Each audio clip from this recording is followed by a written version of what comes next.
Lights Out with Louise. I'm Louise and tonight's story is Tyrannosaurus Drip. This book is all about a vegetarian T-Rex. I wonder how that pans out. In a swamp beside a river where the land was thick with veg lived a herd of duck-billed dinosaurs who roamed the water's edge. And they hooted up with rivers, and they hooted up with reeds, and they hooted up with bellyfuls of juicy water weeds. Now across the rushy river, on the hill the other side, lived a mean Tyrannosaurus with his grim and grisly bride. And they shouted up with hunting, and they shouted up with war, and they shouted up with bellyfills of duck-billed dinosaur.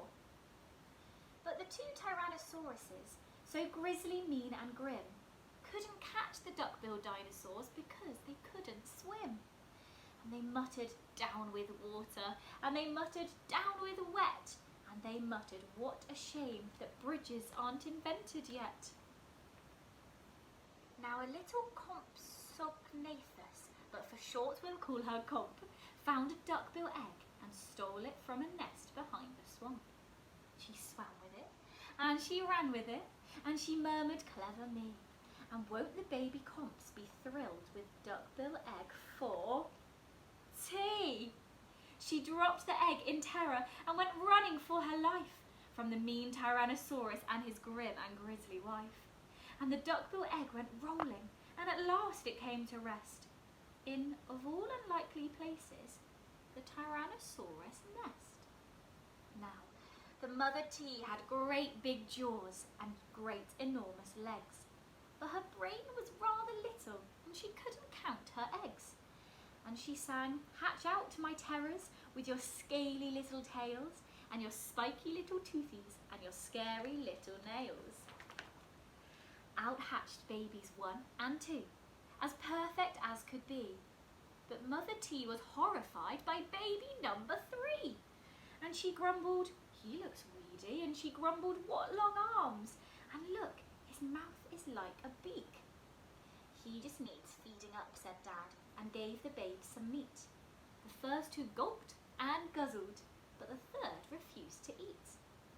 He said, "I'm really sorry." And he said, "I simply can't." And he said, "This meat looks horrible. I'd rather eat a plant." "A plant?" yelled Mum in horror, and Dad said, "Get a grip." His sisters found a name for him, Tyrannosaurus Drip. And they shouted up with hunting, and they shouted up with war, and they shouted up with bellyfills of duck-billed dinosaur. Poor Tyrannosaurus Drip tried hard to sing along, but the others yelled, "You silly Drip, you've got the words all wrong." For he hooted, "Down with hunting," and he hooted, "Down with war," and he hooted, "Down with bellyfills of duck-billed dinosaur." Drip's sisters soon grew big enough to hunt with Mum and Dad. And they turned on Drip and said to him, "You're not fierce enough to come." And he cried, "They've gone without me." And he cried, "Alack-a-day." And he cried, "This doesn't feel like home. I'm going to run away." So he ran off to the river, where he saw a lovely sight. A herd of duck-billed dinosaurs all hooting with delight. And they hooted up with rivers, and they hooted up with reeds, and they hooted up with bellyfuls of juicy water reeds. As he stood there on the bank, a sudden urge took hold of him, and he jumped into the water and discovered he could swim. And the duckbills came to greet him by the rushy river's edge, and they hooted, "Nice to see you." They hooted, "Have some veg." And Drip, who was delighted that they hadn't ran away, ate bellyfuls of water reeds and played with them all day. Then he gazed into the river, and he asked them, "Who, oh who, is that creature in the water?" They laughed and said, "It's you." That night the lightning crackled, and a storm blew down a tree, and it fell across the river, and the T's cried out, "Yippee!" And they shouted up with hunting, and they shouted up with war, and they shouted up with bellyfuls of duck-billed dinosaur. Drip's sister stepped onto the bridge, but then began to frown. For there in front of them stood Drip, who yelled, "Look out! Look down!" And they looked down into the water, and they each let out a yelp. And one cried, "Water monsters!" and the other one cried, "Help!" The mother scolded, "Nonsense!" and she joined them on the tree, and then looked into the water and exclaimed, "Goodness gracious me!" The three of them stood trembling, and Dad said, "Get a grip. All of you are as dripping as Tyrannosaurus Drip." He strode onto the bridge and scoffed, "I bet there's nothing there." Then he looked into the water and jumped into the air.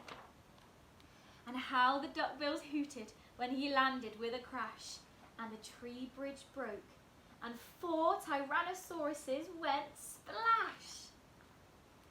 And spluttering and clinging to the branches of the tree, they went whooshing down a waterfall and all the way to sea. And the duckbills hooted happily.